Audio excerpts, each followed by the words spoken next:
Ready? Yeah. One, two, three. Why'd you pause? You're like, God damn it. I didn't pause. I did it right on 3. No, you did it. Do it again. Do it again. Do it again. Do it again. Do it again. 1, 2, 3. That was better. Welcome to the other. How was that better? You were late. You're ruining the show. Please go for it. This is my audition to replace Max. So, welcome to the Utter Nonsense Podcast. My name is Matthew, and if you notice, because you're watching the screen or you've noticed a different voice, we are not joined by the usual co-host, Max Hmeidan. Max Hmeidan is on vacation for the holidays for the next several weeks. So, in lieu of that, I've decided to have special guests come on as a new co-host for the podcast, which we'll see how it goes. Right now, I think it's going horribly because he's being a dick, but we'll see. I have literally done We'll nothing. see. Shut up. I didn't introduce you. See? All right. So terrible. So today, my co-host, we are joined by the lovely Wassim Hmeidan, a very dear and close friend of mine that I've known for... Dude, I don't know, 7th grade. 16 years now? 15 years? 16 years?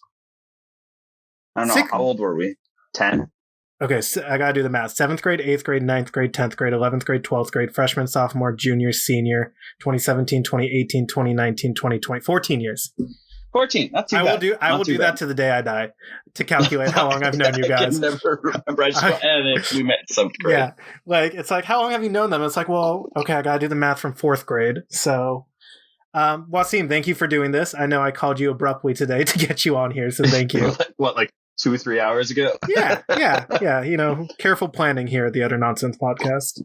I carefully picked out this sweater for this. Did you really? Yeah, I wanted to make sure I wore the coolest sweater on this show. It looks nice. I like it. Isn't it better than Max's hats? Like, I figured Max has hats that kind of suck, and I have sweaters. He was doing different hats for a while, and then it just became constant cowboy. Like, that just became... it went from hats to cowboy to, like, his mom's workout headband. That's my favorite. The headband that has headphones in it, that's my favorite. That's like... Also, that screams middle-aged mother suburbia. Oh, yeah. I love it. Oh, yeah. And Max screams that as well. Max's energy is very middle-aged woman suburbia. Great kid, but I'm here to replace him. Yeah. I'm Thank you for auditioning. Just do this for fun. Yeah. I'm just, it's a rough market out there now, so... I know.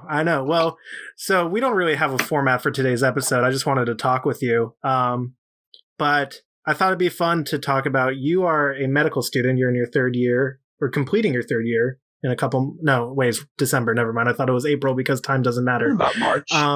But you're almost done with your 3rd year of medical school. And, nothing really big in the medical industry has been going on for the last 7 or 8 months. So I wanted to just talk to you about... Not too bad. Yeah, it's been a pretty calm year. I don't know. Do you want to? How'd you get into this? I know the story, but what made you go towards the profession of medical? It's a lot of stuff. Mm-hmm. I think as a kid, I've had a pretty exhaustive history with medicine. Yeah. And just working with medical professionals and interacting with them. I myself was a patient for about 6-7 years or so. Do you want to go into detail on that, or would you rather graze? Yeah, no, I totally can. Okay, it's I'll up to you. On the surface, because there's a ton of detail. So I pretty much had a tumor on my femur, just a big bone in your leg. Yeah. Thank you. Just in case, I don't know. I wasn't positive. I thought it might have been, Just in case. You never know who's watching it is like, wow, what is a femur? I don't know. Yeah. All right. And so they actually took out a section of that femur. Right. Put in a fake dead person's femur. Not really fake. It was a real bone. And that was around when I was about 4 or 5 years old. Yeah. Which is just pretty crazy. much had an exhaustive history with it, with chemotherapy, follow-up procedures, had an infection at the site where they replaced my femur and had to have my fibula replace my femur, which is the tiny, tiny bone in your lower leg. Yeah. Kind of like where your calf is. And then that's now grown up to be the size of a femur now. You can barely tell the difference between the two. So throughout that whole process, I was interacting with a lot of the physicians, helping them make decisions when really they were kind of guiding. Right. My parents and the physicians would kind of guide what decision to make. But, sure. I definitely felt like I was making and calling the shots throughout the whole process. Right. And I thought that was great. And amidst my interest in that, going into culinary school and becoming an interior designer, I'm very we'll touch on that, disappointed. I'm sure. We will definitely dive into that. It was a phase for sure. I don't think so. But through elementary school, middle school, and high school, I kind of slowly developed more and more interest into medicine and sciences. Sure. And then through undergrad, pursued that, followed in with neurobiology, physiology, and then figured medicine was the path for me. It was the place where I could talk to people. Mm-hmm. I felt like that was a good skill I had, was interacting and communicating with people. And it's a position where you find people at their most vulnerable and that they trust you the most. And I think that's a very respectable and honorable kind of position to be in. And just to be in a profession where someone can open up like that is really special. And I just can't find that kind of feeling anywhere else. Like every profession has their own something special about it. And to me, that's what feels the most special. Yeah, there's a very genuine reason to be in love with the profession. Yeah. I have 3 quick stories that I feel all correlate with this. All right, let's hear them. Firstly, the memory in my head of all your stories, because, I mean, you went through a lot as a child, which is very, very insane for a kid to go through. But the story that I always think in my head when someone's like, why'd Wassim become a doctor, was the story of the nurse that was trying to give you an IV, I believe, and missed your vein like 13 times. Oh my gosh. Yeah, that was an interesting time. I always think of that because I could just see you being like, by the 8th one, like, I'm going to become a doctor and I'm going to do better than you. I'm done with this. I just stare into their eyes, let them know. Yeah. No, I think the moment to me, like I always look back on and wrote about it in my personal statement was, there was this new physician that not necessarily new, but he joined the team to kind of present this obscure procedure of replacing my femur with my fibula, which was really new at that time. And for those interested, it's called a vascularized fibula transplant. Okay. And so he kind of presented both ideas to my parents. They didn't know what to pick. It was either to replace the femur with a cadaver, like always, which has the risk of infection, or to follow through with this new one, using my own bone, my own parts of my body. So less risk for this like inflammatory kind of reaction. But obviously poses its own risk of losing the leg, losing arteries, veins, all of this. And so they presented both ideas to me in kid format. It's like, hey, you could borrow someone else's bone, or we can use your own from somewhere else and then hope it grows. And so I kind of thought about the decision, but really they were guiding me towards one. But thinking like, wow, look at me. I'm smart. I came up with the idea. I could do this too. Yeah. I mean, that's a great approach, rather than telling a kid like, look, we could either take this dead guy's bone and stick it in your body, or we can fuck with your bones. Like, exactly. It was a better approach. I would be a horrible doctor. Secondly, I wanted to bring up, so we met in 7th grade. But the first I had heard of you, you have a cousin who is the same age as us. And I believe it was 6th grade or early 7th grade, right before we met. Your cousin was talking, and they were talking about having a cousin who was in a wheelchair through elementary school. And it took me about 3 years to connect the dots that was you. Like after me, like it was in high school when I realized like, oh, she was talking about Wassim. Like it took me a good few years to get that one. Oh my God, that was a good time. Listen, not having to spend recess in the heat was great, and being able to do whatever I wanted in the teacher's room without any repercussions was quite awesome. Well, I remember too, us and our friend Travis. When we all became friends, you still had your wheelchair. You didn't use it, but you still had it. And we would just do the dumbest shit with it. Like we would try to roll it. We'd try to go down hills bombing on it, Popping wheelies. Oh my gosh. I'm pretty sure we tried to use it once to like cut the line or something. Like I'm pretty sure we've tried to use Disneyland? it. Oh my something gosh. like that. But hey, that was only a few times. Then there was Only a someone few that times. actually needed it. We took it, but then they changed the policy at Disneyland, rightfully so. I think too many people were abusing it like us. Yeah, seriously. Max used Max's tactic at Disneyland, and he's gonna love that I'm telling this when he's not on the podcast. Is I know this one. I know this one. He tells every amusement park that he has a urinary tract infection and has to pee constantly, and he can't wait in long lines due to that. And it works. They give him fast passes everywhere he goes, and it's amazing. But also, it's like you couldn't have come up with a different one. You want everyone to think at Disneyland, this is the guy with the UTI. Yeah, like, he doesn't look like a guy with a UTI, right? Like the guy that gave him the fast pass sees him like 2 hours later chugging a liter of soda. Oh yeah, I'll just pee it out. yeah. I mean, ooh, it hurts. And then thirdly, and I hope you don't mind me saying this. So from your surgeries and stuff, you have, scars from your surgeries.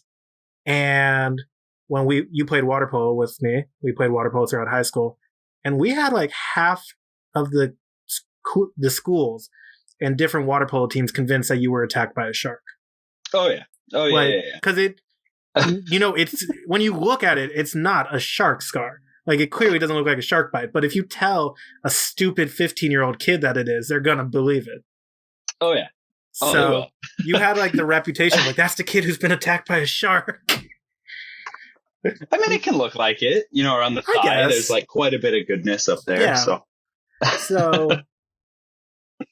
that's interesting. The genuineness of going into med school. I don't think I knew that like you had that connect, because I have that connection with food where it's like, for me, the cooking, I love the cooking, but my favorite aspect of it is seeing people enjoy it. Like, I can cook for 7 hours, but if somebody for 30 seconds enjoys my plate of food, that's worth it. That made it worth it. Yeah, that's exactly it. I mean, just working in the clinics like these past few months now and actually interacting with real patients as opposed to like actors and actresses and all this. Right. It's brutal. And like a lot of times you don't have the best reactions. Like a lot of people are very sick, and sure. For the countless hours every day that you're working, all of a sudden you meet this one patient who's, you just connect. Right. It's really special, and it brings you back to like, yeah, no, I love this. This is awesome. Right. Yeah. So you've been working in the hospitals for the primary this year. Is there anything that you've learned from your hands-on work that you didn't know in your 6 years of schooling you've done thus far, up to this year of being interactive with people and patients?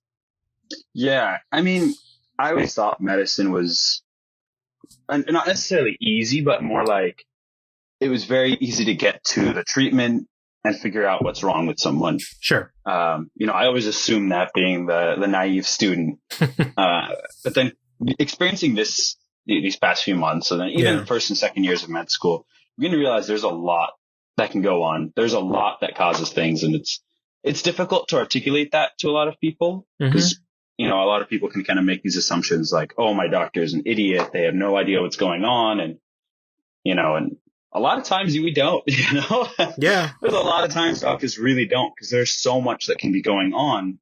Right. And it's really difficult to kind of pin down what exactly you have to do to help someone, Right. And a lot of times you can't just cure somebody, but you can make them feel a little better, and that's sometimes the best you can do.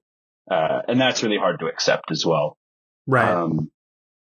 That limitation of how much you could help. Exactly. There's never going back to 100% sometimes. Like, you just have to understand that you're not going to be able to bring this person to 100%, maybe 70%. Right. You have to accept that's a victory. Yeah. You have to accept that's a victory. And I think that's really difficult, not including any of these issues with like insurance, and that's all really complicated stuff. And is definitely a big problem in medicine in and of itself. And definitely learning a little bit more about those issues day by day, and with patient by patient too, and learning what I can and can't do based on their insurance, and big web of problems, and just learning a little bit about them every single day is rewarding, but also eye-opening. I'm sure. School can only teach you so much. Like, you're going to learn the basics of everything that you need to understand, but the hands-on work is when you really learn. Oh my God. Yeah. Yeah, there's nothing that can prepare you for that. Yeah. I mean, it's like the life stuff, that you always wish your high school taught you is how to buy a Right. house, how to do your taxes, how Exactly. to, you don't learn them until you actually experience them. Yeah, exactly. Yeah, I had to call a car insurance place to work on trying to get a quote for my business, and I felt like I was 7 talking to this guy. Like he's like, well, do you know this? And I was like, no. And he's like, well, do you know this? I'm like, no. He's like, all right, well, what do you know? And I'm like, all right, Dick, Nothing. stop it. I'm trying my best here. I didn't even know you had to call a car insurance company, but now it makes I'll sense. I'll tell you more about that off air, dude. It's been a pain in my ass. Now, for those listening who believed me, I was lying that there's nothing going on in the last 8 months in medicine. I don't know if you've noticed, there's COVID. How much of that do you think has affected your learning process right now? Because I feel like that's teaching you adaptation really well right now, that you have to adapt and learn and adjust to medicine because this has been such an evolving stage of science. What are your thoughts on that? Yeah, I mean, just kind of taking a step back and looking at it from a more general kind of perspective. Yeah. I think the most amazing thing about it, and like you mentioned, is seeing just how quickly medicine adapted. Right. Telemedicine kicked off, and surprisingly, insurance companies were on board with telemedicine pretty quickly. Yeah. Some pushing and shoving, but eventually got on board, and it's been extremely beneficial, especially to the elderly population and someone with some crazy disease that really limits their ability to just get transportation to the hospital to come be seen. Right. Can now just be seen over FaceTime, Yeah. And just how quickly physicians, nurses, physician assistants, all medical staff just are able to adapt so quickly is really great to see. Sure. Of course, there's been so many limitations also Obviously. that have been eye-opening in medicine. Yeah. Especially a lot of the disparities and inequities in medicine and healthcare. Sure. It teaches us that we have a lot. We still have a lot to address. That's more than just someone's health.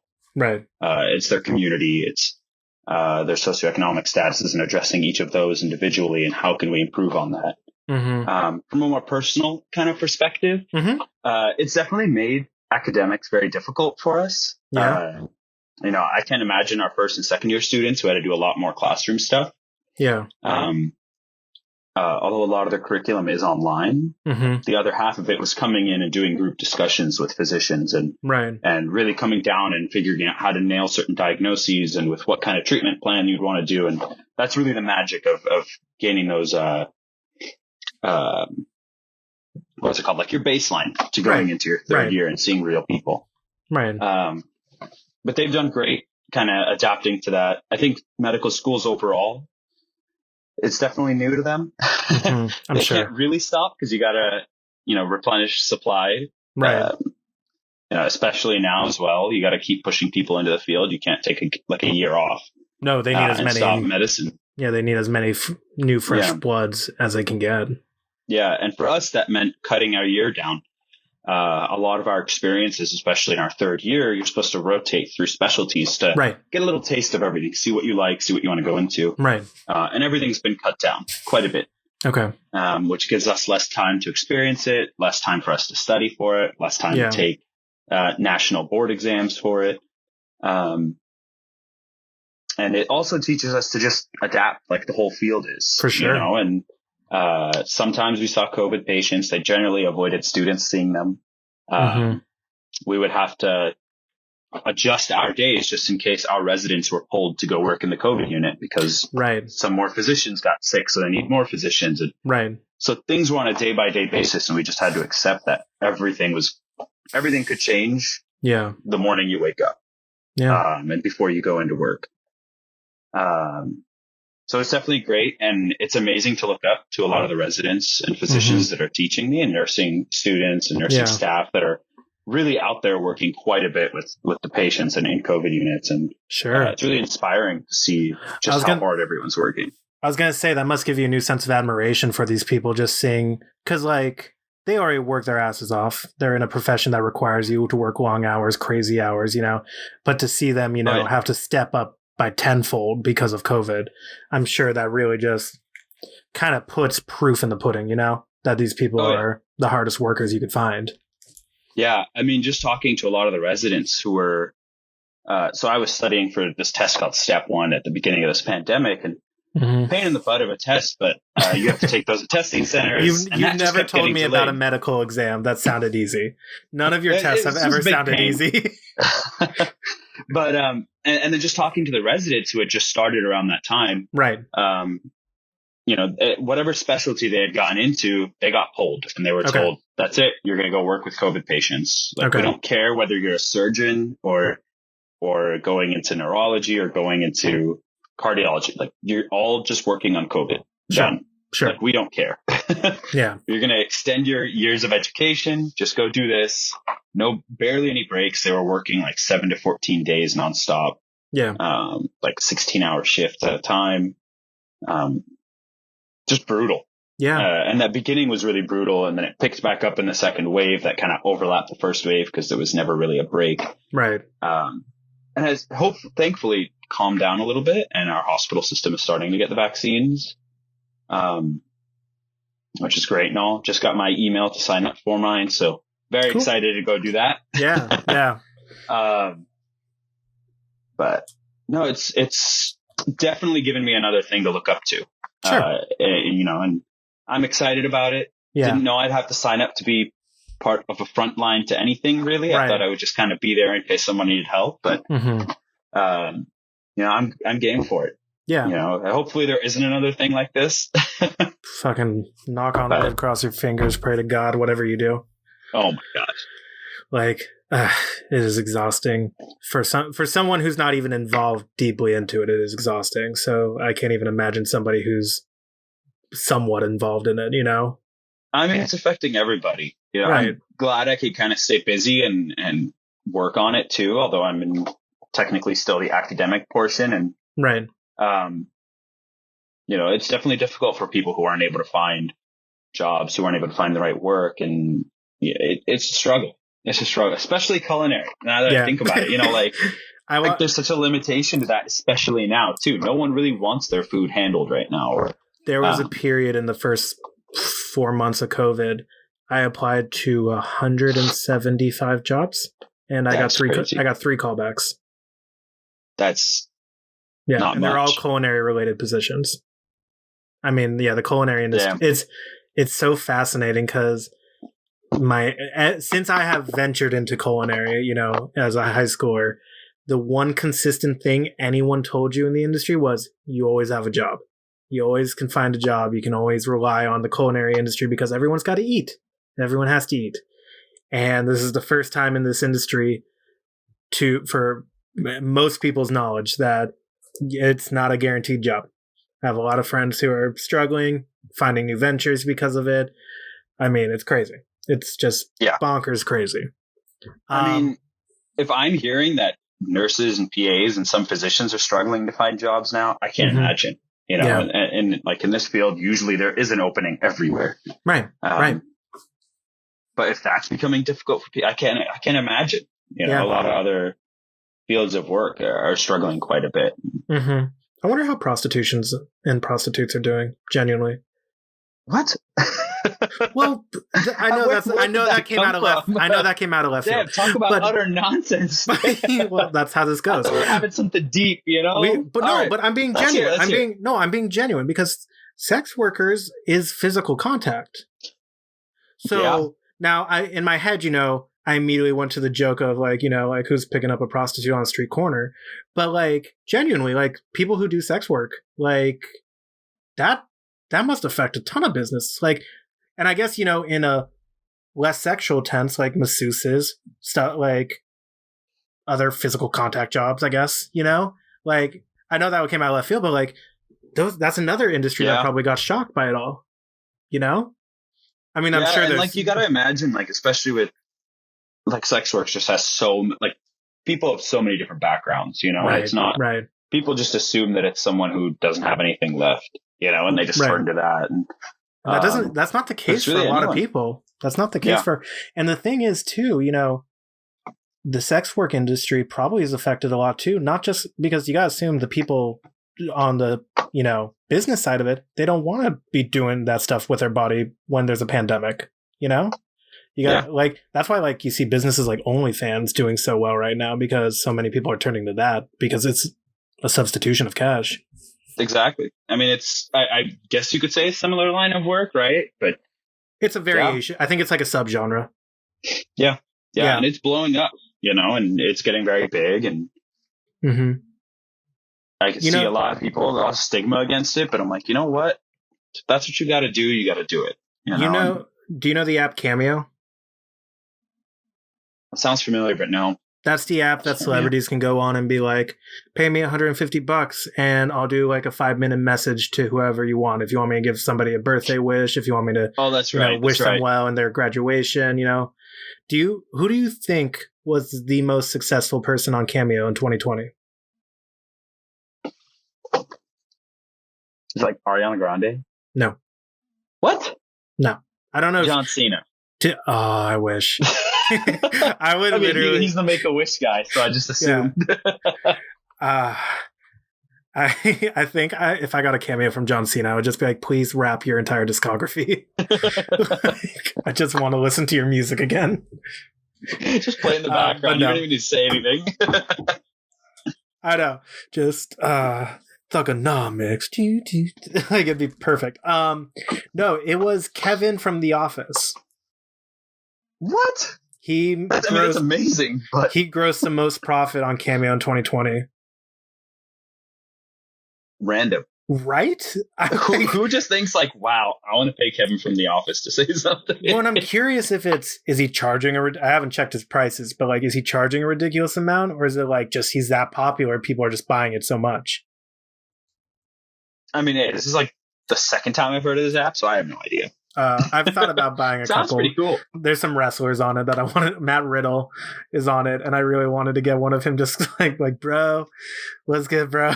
Just total stonered out. I would have loved to have a cameo from him. I thought that would be so funny. That would be great. That'd be great. Yeah, Nos has been making me watch a lot more wrestling since I've been here. I know you participated in Matt our Riddle is. You participated in our betting system of the pay-per-view. I did, and unfortunately. Yeah, I am. So before I brag, for those that don't know, and I'd be impressed if you do know, that's kind of scary. Me and Wassim's brother Nassim, guest of the podcast several times, we watch a lot of WWE and we do bets on every pay-per-view to see who gets the most predictions right of the match. And I was on a 12-month losing streak. I literally lost every single pay-per-view in 2020. I even like tried to go for the like I was like, let's do NXT, let's do AEW. Like I kept adding ones to try to get my chances to win, and I lost everything. I could not win to save my life. And then recently we bet, and Wassim joined us, and it's the first time I won in 12 months, and I have not stopped talking about it since. Like my girlfriend and family are sick of it. Like my dad participates in it too, so he's like, yeah, you won. Like first one. And it was so narrow. Oh, came down to the last match. I know. It was between you and me. Man, I could have gone 1-for-1, huh? Yeah. I would have dropped out. Well, you can participate next month. Because we're going to buy the belt. We're getting a legit custom belt for the champion. I can't believe you guys are doing that. I told Nassim if we owned that belt at the time of Lollapalooza, I would have worn it every single day. Like, yeah, that belt stays on. They're expensive. It's not as bad as I thought. They're cheaper than just buying a replica belt from WWE. Oh, I was talking about like the replica belts. Is it not going to be like that quality? No, we're getting a custom one. We're getting one with the custom plates. It looks like, you remember the OG World Heavyweight title? Like the gold one. Yeah. That kind of shape. The good one. The only good looking one. Yep, it's that one. And we can get it custom to whatever we want etched into the metal. That'll be dope. You guys should put a bubble on there. I'm like a little kid, dude. Oh, that's good. We can do the side plates too. I told Nassim I wanted the entire belt to be Shibuya and just have like sushi rolls and the logo on the belt. I was like, honestly, you guys should. yeah, that's what I wanted to do. We've talked about it. That's good. So you can put whatever picture, and they'll just like gold plate the picture. And you have an artist that'll reach out to you and be like, maybe not. This might not work. Or like they'll be like, yeah, like here's a variation. Do you want us to do our sketch, or what do you put in? You could even that's just ask. Cool. This is intense. You could even just message them and just be like, "This is what I want," and they'll send you back a sketch. It's crazy. They seem like a really cool company, and they don't charge you extra for all that information. Yeah, that seems like a lot of work. Right? Like a lot. Yeah, that's what I would think. It's getting dark. I got to open my blinds more for more light. Is mine getting dark? Should I adjust my lighting? You're good. The sun is setting from my direction, so I had to open my blinds more. I have no idea what it's doing from mine. Exciting, riveting content for the listeners. I do want to throw it back real quick for a second, and then we can get off the topic of medicine if you want. You mentioned FaceTiming as a new alternative to... Oh, what are you doing? I need more tea. 1 second. You're the only person I know that has a teapot next to him, like ready to go. It's fresh lemongrass. That's great. Ooh, that's all it is? That's all it is. Ooh, any honey? No. Ooh, wow. I'm a purist. You love honey. Don't you give me that. I've seen you use honey. Like, I'm pretty sure when you become a doctor, your number one cure is going to be tea. Like, I could be like, Wass, I broke my leg. And it's like, have you drinking any tea with honey? Like, green tea, man. Green tea does it all. Yeah. No, you brought up FaceTiming as a new alternative in medicine. And I've noticed that I've had a couple dermatologist appointments where it's been through FaceTime and stuff. And I was curious to get your quick thought on, do you think that's going to stick around once we get through this COVID? 100%. Yeah, it seems like a really clever alternative. Yeah. It's really convenient for everybody. Mm-hmm. Physicians can sometimes get kind of annoyed with it. Sure. Because it's difficult. Like, part of like seeing a patient is doing your physical exam on them, especially with dermatology, like taking a close look. Sure, yeah. Luckily, that's one that may not necessarily have too much of an issue, right? Like, we can physically look at. Right. Like, what could be going on, like how, whatever's bothering you is bothering you.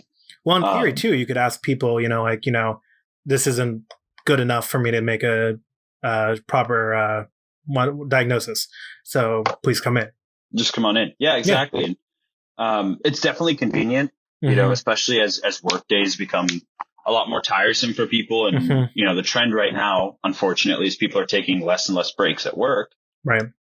So it's convenient for them to just do their doctor's visit and maybe not have to use up a vacation day and can save that vacation day to actually spend it with family instead of a visit at the doctor's. So very good point. It's really convenient. And then kind of looping back to one thing I brought up is it's big for our elderly patients and patients in nursing homes and SNFs and rehab and all of this that are very, very, immunodeficient or immunosuppressed and probably benefit from not visiting the doctor. Yeah, I'm sure there's people that it would be physically exhausting and take an entire day's worth of energy to just go to the doctor's office for a checkup. But now, with FaceTime, they can do the simplistic checkup there. And then if they need to come in, it's like, a win-win. Yeah. Yeah. I was working with one guy who has like a patient up in Wisconsin with Parkinson's. And, it's really difficult for him to come down here. He doesn't have any surrounding family, no one to really drive him. So he has to do the drive himself, which is pretty dangerous. Yeah. Wow. So he does it over like a long period of time, taking frequent stops. And this has just been so convenient for him because now all he has to do is just log on. Yeah. Do his 10-minute, 20-minute visit and then log off and he's good to go. Doesn't have to worry about putting himself in danger, putting other people in danger just to come visit the doctor. So who would have thought it does. Yeah. But I love it. I think it's a great new alternative to simple checkup appointments and stuff, where you don't you don't have to go to the office if you're not literally physically required to. Yeah, exactly. I mean, it's working for everyone else, and you see people running businesses just over Zoom and over FaceTime or whatever. And people are just as efficient and maybe even more so. Yeah. Because you're more comfortable. You're at home doing your own thing. Yeah. You're just in a familiar environment. Less stress. Yeah. All right. Why don't we, for the last little bit of this podcast, we can transition out of because this was a very informative episode, in my opinion. I just want to rant about some stories because you and me, Yeah, what about this? Like, everyone else has had all the fun, weird stuff. No, yours is I depressing. have all the serious, this is boring, depressing. My God, I was falling asleep. That's why I had this tea. Next, This tea is coffee. We're gonna talk about death next. I'm kidding. What the hell? I'm kidding. All right, hold on. Give me 2 seconds here. Yeah, you're turning a light on. Isn't that pretty? Yeah, it's you can gorgeous. see my megaphone. Apparently, Matt called this thing a megaphone. What is it called? It's a gramophone. You heard of the Grammys? I had the phone part. You know the award they give at the Grammys? Is a gramophone? Yeah. Grammys? I'm gonna be completely honest. I never connected that. I honestly just did. I never. That's like this one. I felt so stupid when I learned it. I'm sure you already know it. Flo Rida, the rapper. Yeah. His name is Florida. It's just a space in it. His name is Florida. Like, what the hell? I'm sorry, that's really dumb. That's so stupid. Wow. Right? And it was like, I never caught it. Someone pointed it out to me. It's like, how did I not notice that? Like, I never understood how people come up with like names like that. Like, how do you just wake up and go, wow, what if I put a space in the middle of Florida? Well, yeah, there's like Flowrider. One of the new XXL, the rap magazine, their freshman list. One of the rappers on it, his name is 24K Golden. And it's like, where'd you come up with that, bro? What made you think of that? Who knows? Someone's got like what was it? Didn't Childish Gambino come up with his through like a random name generator? I'm pretty sure, yeah. Cool. The random name generators I've used to come up with really dumb stuff. No. It's like, take the street name you were born on and the name of your first pet, and that's your rapper name. What would mine have been? Mine's Emerson Gibson, the hardest thug in all the land. What is mine? What was your street that you were born on? Well, it wasn't Aldrin Court. It was right. Smoke Tree. And then Smoke Tree Kahlua. No, but I count Kahlua or Shiny. I had a cat. Oh, before. I forgot you had the cat. I never met the cat, so I never remember. Smoke Tree Shiny. Smoke Tree That's Shiny. Cool. That actually sounds like a rapper. That sounds like you have a SoundCloud, Yeah, you got my mixtape going. Who knows? All right. So yeah, what's a good story we should talk about? We've known each other for a very long time and have done a lot of dumb shit together. What's a good story? Dude, there's way too many. I know. I'm trying to like rack my head through one. What was a stupid time? My 21st birthday was a fun time. I don't know if we want to dive down that rabbit hole. From what I can remember, probably not. Yeah, I will just say, one of my favorite moments of it was you, me, and our other friend went out for my 21st birthday to drink. Somehow I was the most sober of the three. I don't get how that happened. And our third friend was dead drunk. So we took an Uber to his house. I'm like, Wassim, stay in the Uber. I'm going to go walk our friend to the door, walk him to his door. His girlfriend gets him, and I let him in. I turn around and Wassim's just standing in the middle of the driveway and the car's gone. And I was like, Was, where'd the Uber go? And he goes, oh, I told him to leave. I told him we were fine. And I was like, we're 2 miles from your house. We're 2 miles away. And literally, there was no Ubers in like a 40-minute radius of us at 2 a.m. in the suburbs. So we walked like 1.5 miles, 2 miles up a hill and down a hill to your house. That was terrible. I think I remember you telling me that I collapsed or took a nap in the middle of the street. No, it wasn't even that elegant. I think you tried to take a piss in the middle of the intersection and you just fell over on your face. And it was so funny. Bad. It was so those funny. Were good times. They were great times, dude. That was so funny. God, that night was hilarious. That was a good time. Yeah. What else was there? There was that time. I mean, it would have been great to have Max on this to get his perspective. Yeah. But in Montenegro, when we went out, and just kind of explored, we had this curfew. And we figured out we can go explore a little bit, be back by curfew. So we went out, we explored. We met one of the players that was from Montenegro. Mm-hmm. And it was him and his sister, right? Yeah, yeah. And they Yeah. decided to show us around their water polo club's bar and just have some fun.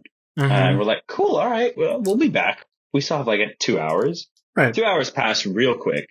Yeah. We go back. We get on this like roller coaster ride thing.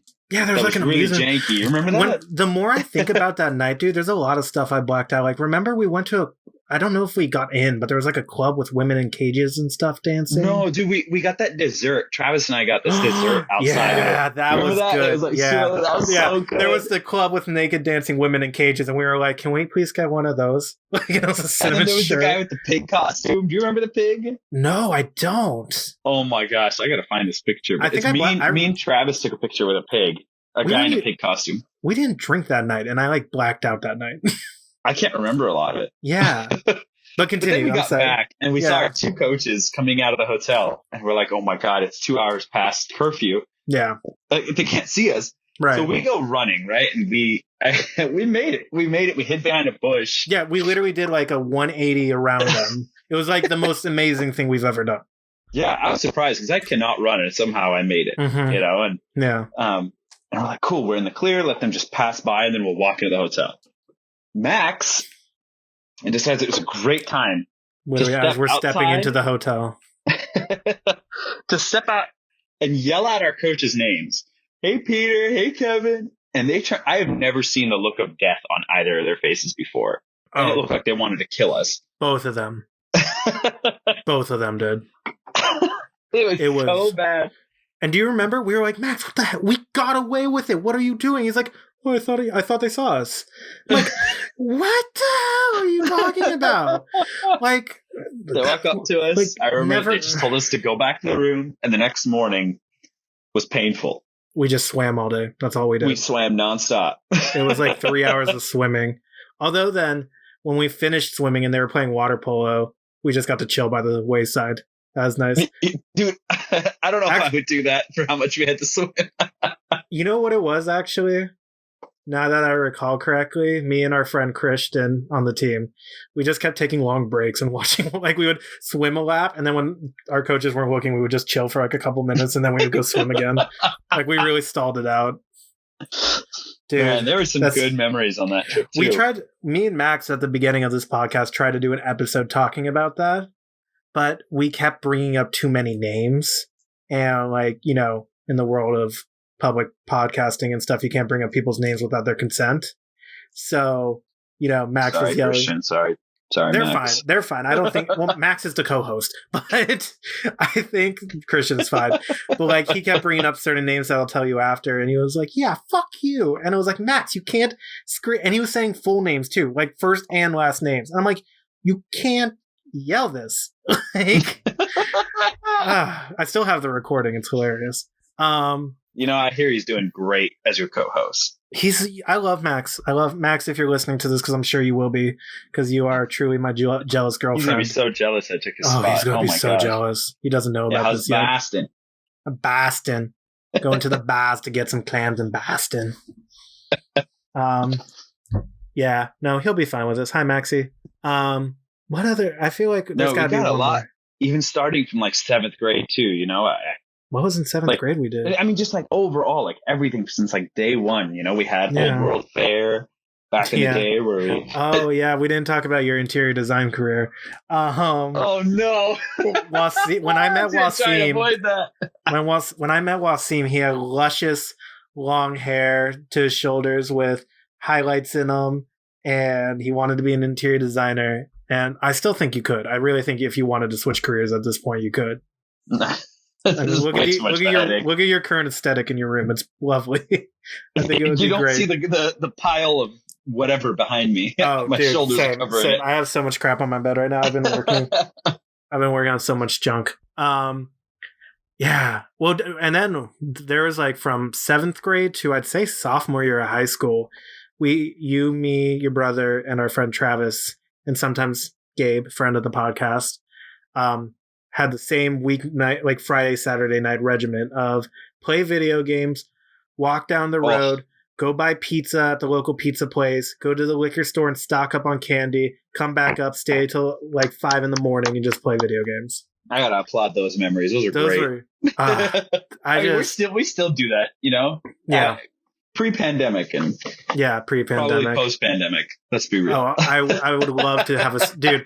That's something I didn't think I would miss when I got older, but I would love for us to all have a sleepover and just play video games all night. My gosh, it was always the dumbest things too. Like whether it was video games, then we went through like a Yu-Gi-Oh phase again. We were all into Yu-Gi-Oh as kids, and then somehow ended up playing it again. It was like we found your cards because you still had some built decks. And then we were like, oh, we should play. It's been so long. And then we started playing. And then we like looked up how much you could sell cards for. And then we were like, all right, well, we're 16 in high school and don't have girlfriends. Let's do it. Let's sell cards. We made bank. I don't regret any of it. I loved it. I made some money off that. Yeah. We were talking about this earlier today, Pokemon cards and reselling them. And I still have my binder of Pokemon cards behind me wide open. Oh my gosh. But I was looking some up, dude. The common ones they were selling for maybe $4 or $5. They weren't selling that great. What? Dude, you gotta check your old commons, man. That Charmander. That's first edition. Let me look up the Charmander one real quick. Look at the circle on the bottom right. That's first edition common. Let me grab it.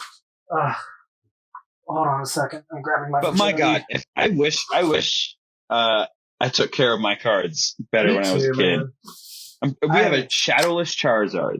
Not first edition. I wish.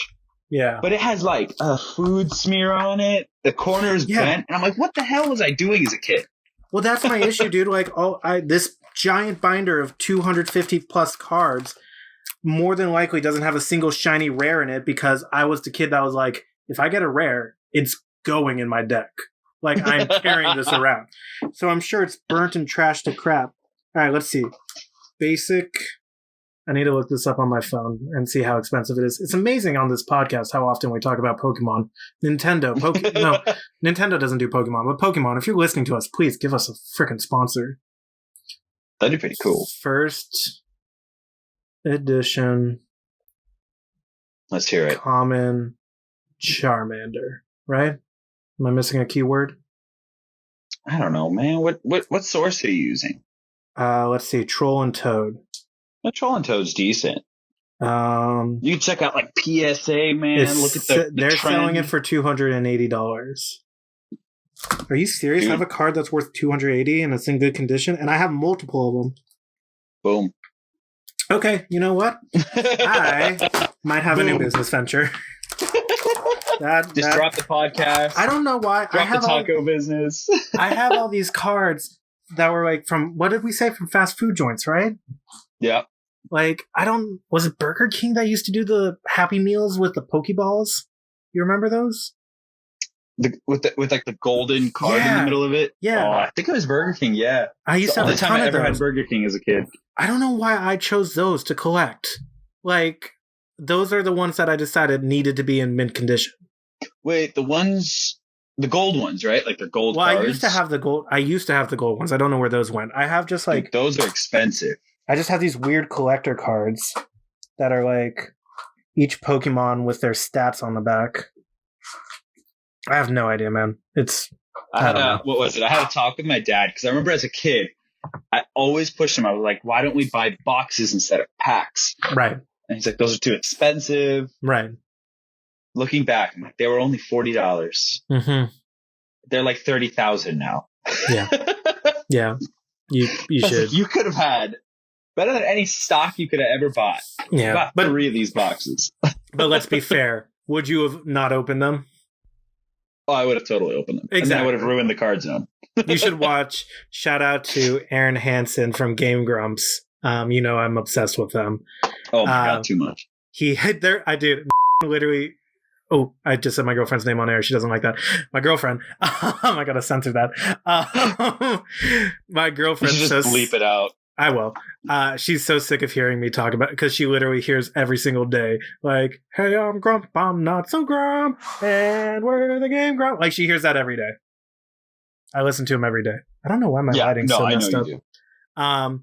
But Aaron Hansen, he has a new channel that I would recommend checking out called Shuffle Master, where every Tuesday and Friday for like 3-hour live streams, he'll pick a specific like card game box and just open 500 packs. Just for fun.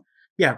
And he like saves the valuable ones and sticks them away, and he's building collections. So he'll do Pokemon one night, and then Yu-Gi-Oh, and then Magic the Gathering. That's and then expensive now. Yeah, but I don't know how he's affording it. But like, they're awesome. They're very funny. They're good, and it's just fun to watch. Like, it's just fun to watch and see what he gets. You know, it is. It really is. Yeah, it's weirdly It kind of brings you back to like when you would pop that pack open, and there's that smell. And well, he does it so efficiently. Oh.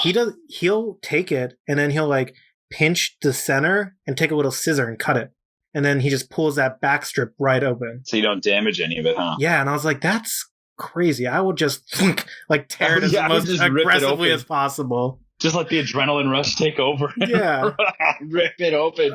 Oh my God. I've been tempted to just get a pack and just get that like feeling. Because, you have that like craving to just, I have a craving to open one. And I'm just like, I know if I start, it's not going to stop. No, I've looked into purchasing packs and I'm like, yeah, you just can't go down that rabbit hole. It won't stop. You can't. Yeah. I have 2 shelves in my closet dedicated to cards that have not been touched in years. Like, I don't need more, It's ridiculous. Yeah. No. I'm looking at them and I'm just trying to organize a very small amount of cards right now. And I'm just like, this is too much. Yeah. It's a pain in the ass. But I don't want to throw them away or sell them. Like, I don't want to let go of them. Right.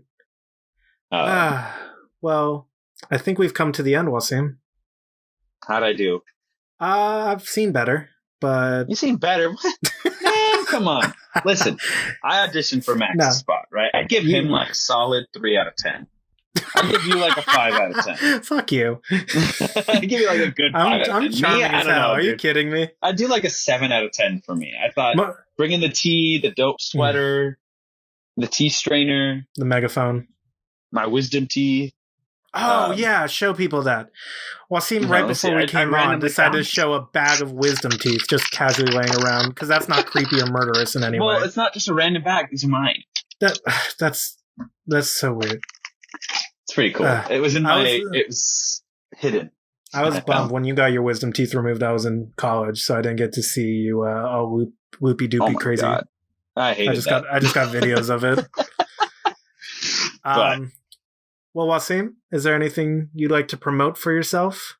Or anything in general you'd like to promote? I got this Instagram that I'm working on. Okay. It's called F Cubed. EF_QUE. Wait. I can't even spell it. EF_QUBED. Is this real? I don't know. Check it out. Follow it. Wait a minute. This is something I feel like I would have heard about by now. No, I only have 2 followers.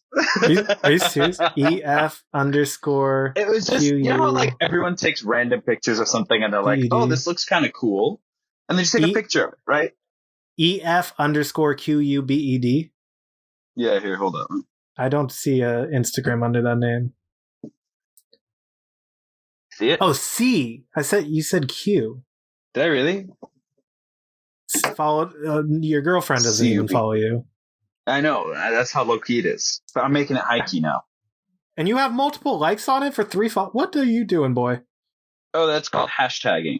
It's a crazy thing on Instagram. Okay, everybody listening, go follow EF_cubed on Instagram. You know how like everyone takes those pictures? Now I gotta explain it, man. The F's, the F cube, is foods, friends, and fun, or flowers or whatever. I'm insulted that you don't follow me. Well, because I wanted to keep it low key. I'm following you. You know how like everyone has those pictures on their phone, like, wow, I took a really cool picture of my food or of this scene, and you don't know what to do with it because it feels weird posting it on your personal stuff. Sure. So this is my dump for it. So I'm thinking about just dumping stuff there. Fair enough. Fun little thing. Is that all you would like to promote? Yeah, I mean, I haven't posted in like months on it, so. Don't expect I noticed. Much. The last post was in April, so I noticed. Go get your vaccines. Take care of yourself. Mask up. Keep quarantining. Straight. Don't listen to absurd government officials. Listen to your public health officials. Stay safe. Perfect. Well, thank you, Wassim, again for being on this. I know this was last minute, so I'm very grateful that you were able to come on. And I'm glad this worked out because honestly, if any other time of your life right now, I think it would have been hard to get you on this podcast. So I think it kind of worked out perfectly. We'll make more time. I'll be back. Yeah, we'll see. Well, thank you guys so much for listening to this episode of the Utter Nonsense Podcast. If you enjoyed it, please like, comment, share, subscribe, and follow. Your support does mean the world to us.